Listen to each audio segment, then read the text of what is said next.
Bonjour, nous allons continuer donc les contes de Rabbi Nachman. Ici, nous arrivons au 8e conte. C'est l'histoire d'un Rav et de son fils unique. En hébreu, Merav ou Ben Yachid. Il était une fois un Rav qui n'avait pas d'enfant. Il finit par avoir un fils, qu'il éleva et maria. Ce fils unique passait son temps à étudier dans une petite pièce, comme c'était l'usage chez les gens riches. Il étudiait et priait continuellement. Cependant, il sentait que quelque chose lui manquait. Mais il ne savait pas quoi. Il ne trouvait plus aucun goût à l'étude ni à la prière. Il en fit part à deux jeunes gens qui lui conseillèrent d'aller chez un certain tzaddik. Le fils unique accomplit une mitzvah qui le fit passer dans la catégorie de petit luminaire, Maor Hakatan. Donc il a fait une mitzvah spéciale qu'il a fait élever de niveau, à ce niveau-là, qui est un niveau très élevé bien sûr. Il se rendit auprès de son père et lui déclara ne plus trouver aucun goût à servir Dieu, c'est-à-dire prier, étudier, etc. Et il lui dit encore qu'il lui manquait quelque chose et qu'il ne savait pas quoi. C'est pourquoi je pars chez le tzaddik, comme ça il dit à son père. Son père lui répondit comment se fait-il que tu ailles chez lui? Tu es plus érudit que lui et tu es de meilleure naissance. Il n'est pas bon que tu ailles le voir. Détourne-toi de cette voie. Il lui cita encore d'autres arguments et réussit à l'empêcher de se rendre chez le tzaddik. On va voir dans les commentaires, c'est ce qu'on appelle les méniot à moar, c'est-à-dire les empêchements du cerveau. C'est-à-dire que quand on doit bien sûr dévoiler une grande lumière, quand on se rend sur le tzaddik, alors automatiquement viennent tout de suite les mignottes, les empêchements, des gens qui dissuadent, ou bien de l'homme qui se dissuade lui-même, la dissuasion pour ne pas y aller, en trouvant toutes sortes de prétextes. C'est ce qu'on va voir maintenant. Et le fils unique se remit à l'étude. Voilà, il a été dissuadé. À nouveau, il ressentit un manque. Il prit encore conseil auprès des jeunes gens qui lui répétèrent de partir chez le tzaddik, puisque il y a des gens qui étaient mécouraves, qui étaient proches du tzaddik. Ils savent que c'est un tzaddik. Donc ils publient ça, que c'est le tzaddik, donc il faut aller voir le tzaddik. Il se rendit à nouveau chez son père, qui le dissuada encore une fois de partir, et tout cela se reproduisit plusieurs fois. Le fils unique sentait toujours qu'il lui manquait quelque chose, il languissait de pouvoir corriger cette imperfection dont il ne connaissait pas la nature exacte. Il se rendit une nouvelle fois auprès de son père et le supplia tant et si bien que ce dernier fut obligé de partir avec lui. Car il ne voulait pas que son fils unique parte seul, il lui dit « Regarde, je veux venir avec toi et je te démontrerai que ce tzaddik n'est rien. » Son père était aussi un grand érudit, il faut le dire. Et ils attelèrent les chevaux à la voiture et se mirent en route.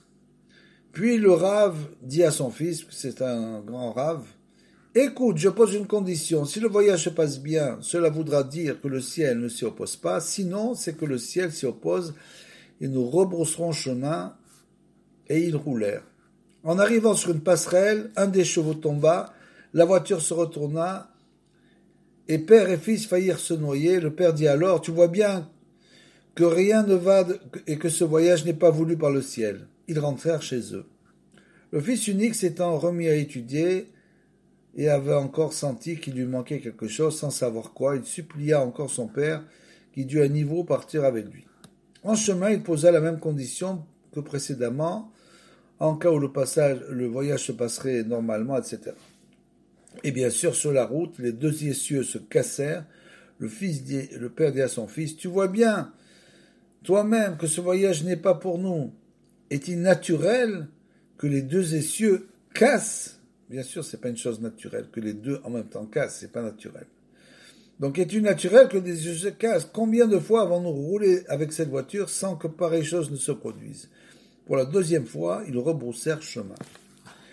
Le fils unique étant à nouveau, s'était remis à étudier, bien sûr, il avait à nouveau ressenti un manque. Les jeunes gens le persuadaient encore et encore de partir chez le tzaddik.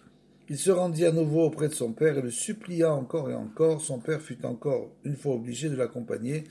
Cette fois, le fils unique demanda à son père de ne pas poser de conditions, parce qu'il avait bien compris que, bien sûr, les empêchements, ça venait pas du tout de ce qu'il pensait. Donc il était plus fort que son père, il avait compris de ne pas poser aucune condition quand on va chez les tzaddik, c'est ce que nous dira Beno. Il faut faire le vide dans la tête. Il faut surtout pas commencer à poser des conditions et surtout ne pas écouter les méniotes à mort, les empêchements des gens qui viennent et qui te disent pourquoi tu vas, qu'est-ce que tu vas faire, etc., etc. Et oui, c'est comme ça, partout il y a beaucoup de lumière, il y a beaucoup d'empêchements. Car il était tout naturel qu'un cheval tombe, ou que des essieux cassent, à moins que quelque chose d'inhabituel se produise. Ils partirent à la nuit tombée, arrivèrent à une auberge. Là, ils rencontrèrent un marchand. Ils commencèrent à discuter avec lui, comme c'est l'habitude chez les marchands, mais sans lui dévoiler leur destination, qui était l'endroit où habitait le tzaddik. En effet, le Rav avait honte de dire qu'il se rendait chez le tzaddik. Ils parlèrent de choses diverses et furent amenés à parler des tzaddikim et des endroits où on pouvait les rencontrer. Le marchand leur dit que des tzaddikim vivaient ici et là. Puis le Rav et son fils vinrent en parler de tzaddik chez qui ils se rendaient. Alors le marchand leur dit, l'air étonné, celui-là, c'est un homme vil. Je reviens de chez lui et j'étais présent quand il a transgressé un commandement. Le père dit à son fils, mon enfant, tu as entendu ce qu'a dit le marchand?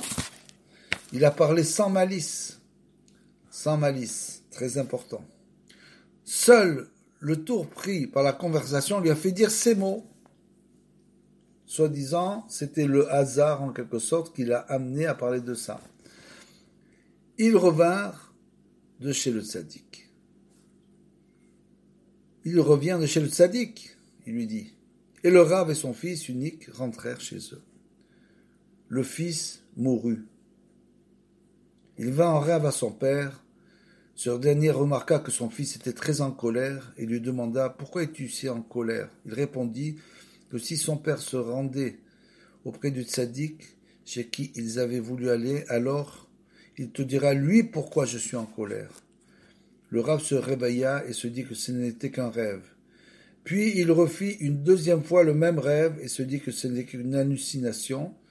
Il rêva 3 fois. Il se rendit compte que ce n'était pas fortuit. Il partit chez le tzaddik qu'il avait voulu rencontrer auparavant avec son fils. En chemin, il rencontra encore le marchand. Celui qu'il avait déjà rencontré lorsqu'il était parti avec son fils.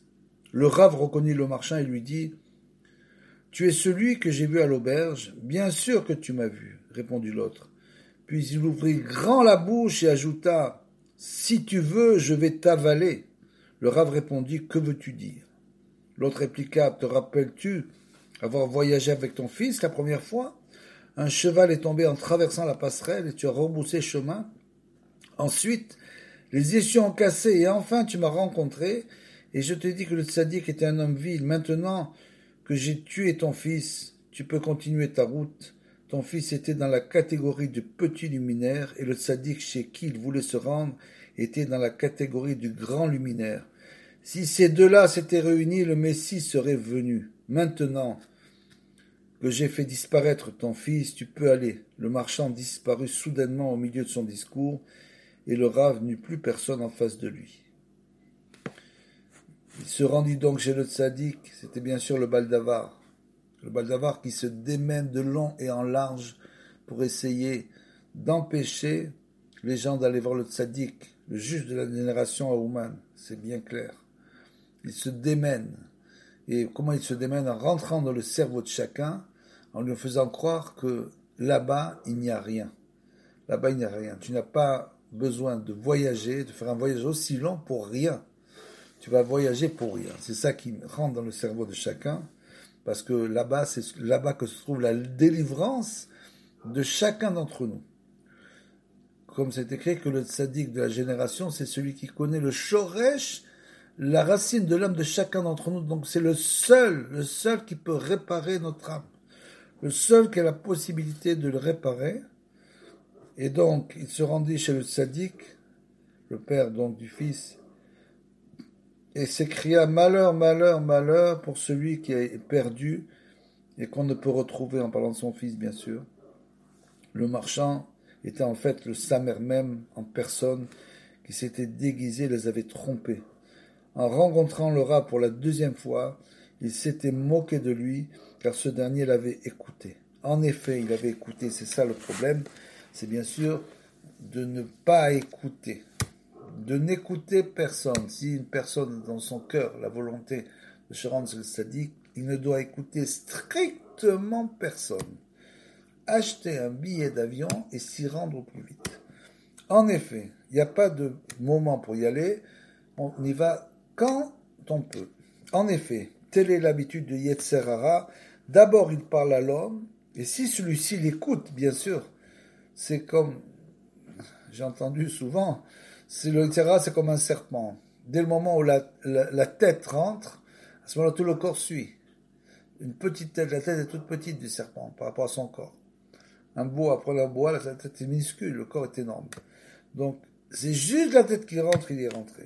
Donc, si l'homme l'écoute, à Dieu ne plaise, il le provoque et se venge. Que Dieu béni soit-il nous en préserve et nous ramène vers le juste, vers la juste vérité. Amen. Donc, voilà la fin de l'histoire. Et je vais donc vous dire un petit peu des commentaires, quelques commentaires du Rav de Tishrin, comme on avait commencé déjà. Et ce Rav nous explique, bien sûr, qu'est-ce qu'il nous explique? Il nous explique que Gam נוגע בעניין הסיפור הזה לעניין המחלוקת הגדולה שהיה עליו בחינת כידוע. Bien sûr, Rabbeinu écrit ce sipour du fait qu'il y avait une grande marloquette à l'époque sur lui, une marloquette incroyable. Il y a même un livre où il y a écrit il y a une centaine d'années, les religieux cherchaient les Nachman pour les tuer, carrément les tuer, c'est écrit dans le livre. Donc ils allaient se cacher dans une maison, dans un certain rap. Donc à l'époque de Rabbeinu, il y avait une très grande opposition à la Bechinat Kavdoa. Uma nifla inyan ze me'achar ameboar b'maaseh hazeh, et c'est bien sûr ce conte-là, she'en yecholim la'alot alav kol echad mi sheyesh lo kol a Shinaim, Venatan Hashem Idbarar, chez Gadal, Sham, Esav, Shemi, Sheba Leshem, Shayun Oflimlo, Kol a Shinaim. Alors, excusez-moi, ça c'est la marloquette. Donc, à partir de là, on explique donc le Sipour Nifla Venora, en fait j'ai lu autre chose, Sipour Nifla Venora, au Moussar, à Sechel, Abaldavar, Mitgaber, ou Mishtadel, Betarbulot, Limnoa, Militkarev, la Tzadik. Comment le Baldavar, il se déchaîne pour essayer d'empêcher tout le monde d'aller chez le Tzadik, à Emet, Vaikar, mais à Tzadik, Shebo, Taloui Kol, Tikvot, Israël, de Tzadik dépendent toutes les tikvot, toutes les espérances du peuple juif.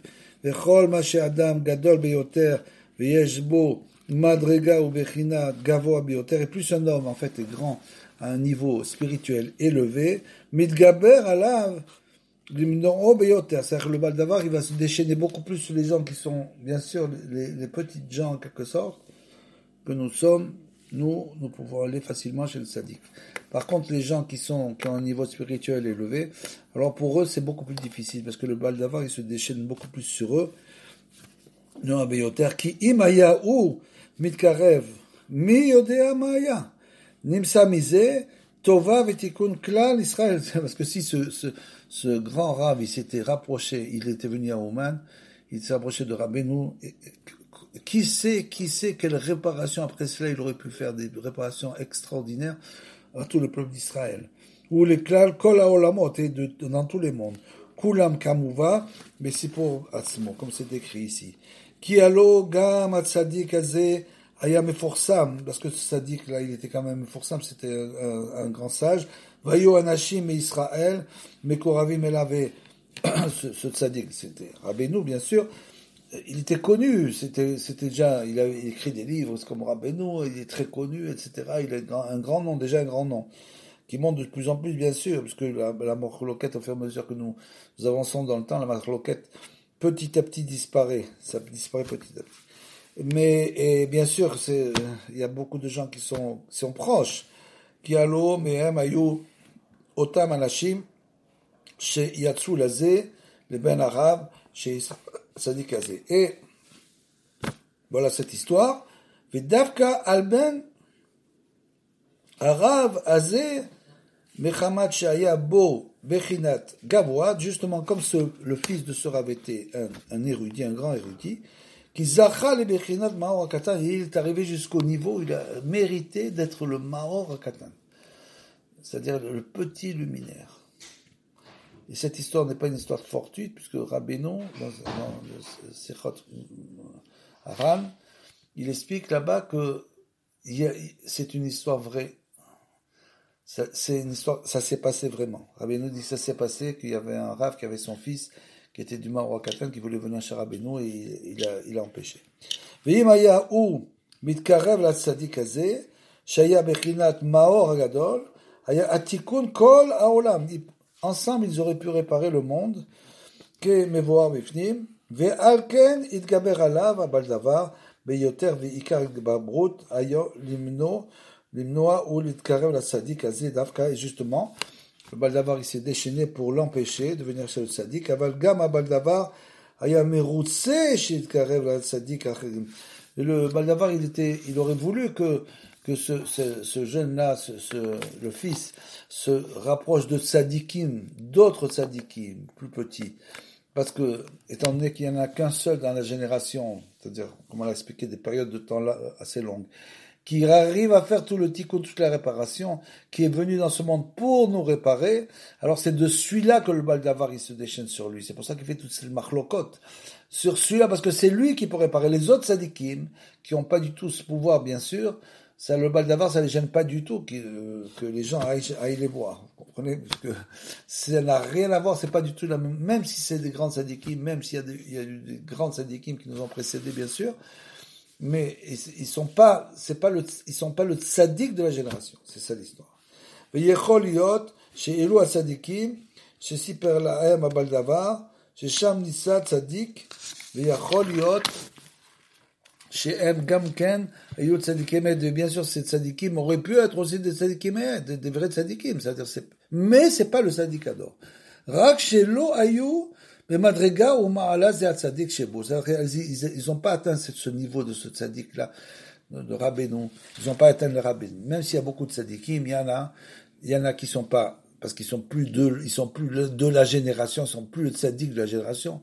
C'est des très grands Tzadikim, comme Rabbi Shimon Bar Yochai. On va tous à Méron, pour la Iloula de Rabbi Shimon.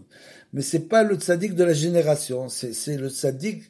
Il était le tzaddik de sa génération, de ses générations. Mais maintenant, c'est Rabbeinu. C'est-à-dire, voilà, c'est notre Torah. Maintenant, la Torah, bien sûr, il faut étudier le Zohar, c'est clair, mais on doit étudier plus la Torah de Rabbeinu, parce que la Torah de Rabbeinu, c'est celle qui nous convient. Shebo aya taloui, shlemut nafsho, et bien sûr, ce tzaddik, celui qui va chez le tzaddik adore, alors bien sûr, il reçoit toutes ses pertes, toutes les pertes qu'il a eues dans sa vie, toutes les pertes spirituelles, que en quelque sorte ces fautes ont occasionné, il va recevoir, il va finalement retrouver toutes ces pertes. Shlemut nafsho ça va réparer son âme chez le Ben Arabe, et comme ce Ben Arabe, mais Shlemut tikkun kol haolam, et il aurait pu réparer ensemble le monde. Et donc maintenant on dit v'tzrichim, et ça, et pour arriver à aller chez le tzadikador, il faut faire une seule chose, v'tzrichim litpalel, il faut prier. Alze le Hashem itbarar meod. Il faut beaucoup prier pour pouvoir se rapprocher du tzaddik Haemet. On n'est pas obligé de dire Rabbi Nachman. Vous pouvez dire, on veut se rapprocher du tzaddik Haemet. Vous allez voir où vous allez aller. Mais od shelo yazmin lo nisyonot vesibot radeshalom, que Kadosh Baruch Hu, il nous donne pas des épreuves pour qu'on se rapproche du tzaddik Haemet, Bezrat Hashem, à cause du baldavar. Binyan ze ve'im rotze מתגברים המניעות כנגדו, אז תעריר להתגבר כנגדם Becheshek Gadol. Alors, si on voit que bien sûr les empêchements, comme on l'a dit, de l'esprit, les empêchements de toutes sortes se déchaînent dès le moment où la personne achète, ou même il y a des gens, j'ai connu des gens qui par exemple, se sont posés des questions pendant des années, s'ils devaient aller à Ouman parce qu'ils étaient en Eretz Israël, est-ce qu'on doit quitter Eretz Israël, toutes ces histoires-là qui ne servent à rien. Donc, parce qu'on fait une plus grande mission, on va voir le Tzaddik Ador. Donc, ils se sont posés des questions pendant des années. Finalement, il a acheté un billet. J'ai connu une personne comme ça, il a acheté un billet.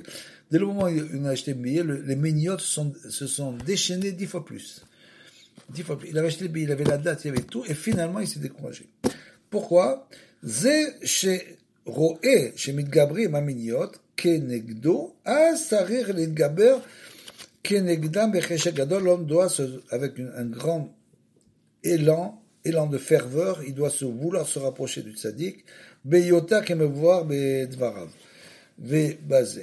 והרבה, והעיקר צריכים להתגבר נגד מניעת המוח, et bien sûr l'essentiel, c'est les empêchements de l'esprit, qui abal davar mitgaber les hakem alev, parce il est en train de fourvoyer le cœur de cette personne, il veut le faire, le fourvoyer dans un mauvais chemin, ve'amoar et son esprit aussi, mais sibot shel sheker vetaout, avec bien sûr des sibot, c'est-à-dire des raisons qui sont toutes fausses et ce sont toutes des erreurs, qui allo gam besipourze aya a ikar meniat amor, et aussi dans cette histoire, il y avait des meniat amor qui ont commencé avec son père, le père qui a essayé de le détourner, et quand ils sont partis, finalement, que le père il a accepté, à ce moment-là, le Baal Davar, il a pris la suite du père, malheureusement.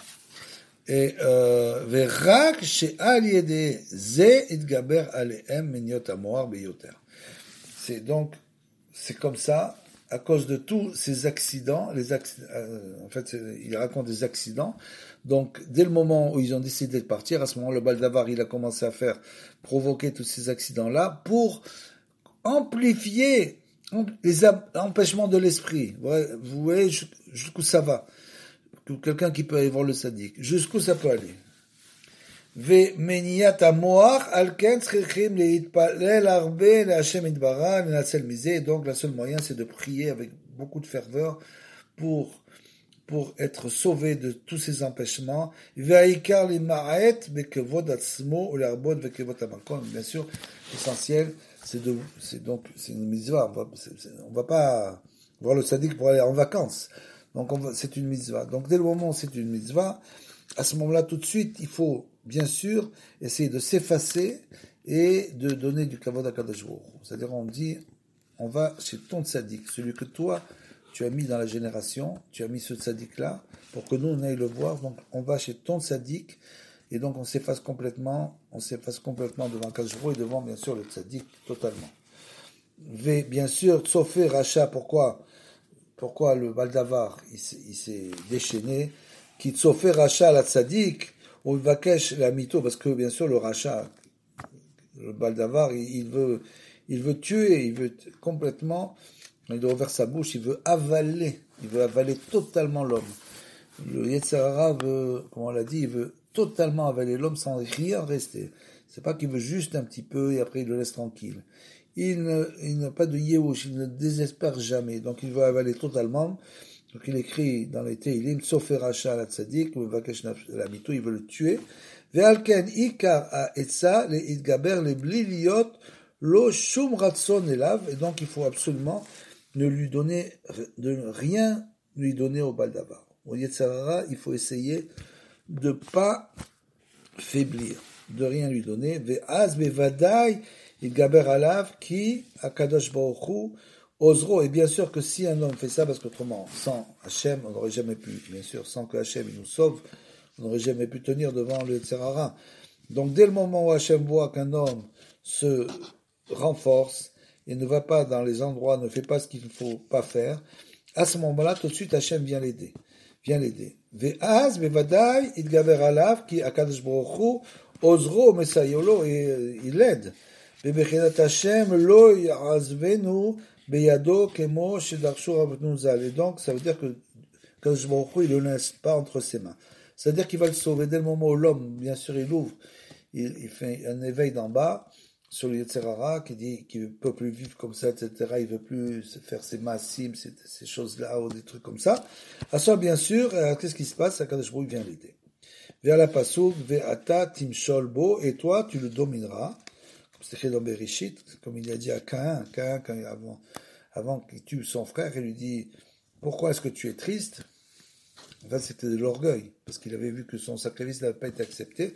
C'est triste, et il lui dit, mais si tu te reprends, si tu veux faire tchouva, tu peux le dominer, tu peux dominer le mauvais penchant, tatim sholbo, vim tirse, et titgaber alav, avec toi, si tu peux, tu vas te renforcer sur lui, im tirse, si tu veux seulement, bien sûr, le plus important, c'est bien sûr la volonté, c'est-à-dire dans tous ces cas-là, il faut comprendre, étudier, voir, et après se faire une idée seule, ne pas aller selon les empêchements de l'esprit devant le Yetzer Hara. Il ne faut pas céder au Yetzer Hara en rien, et il faut bien sûr aller voir le juste de la génération.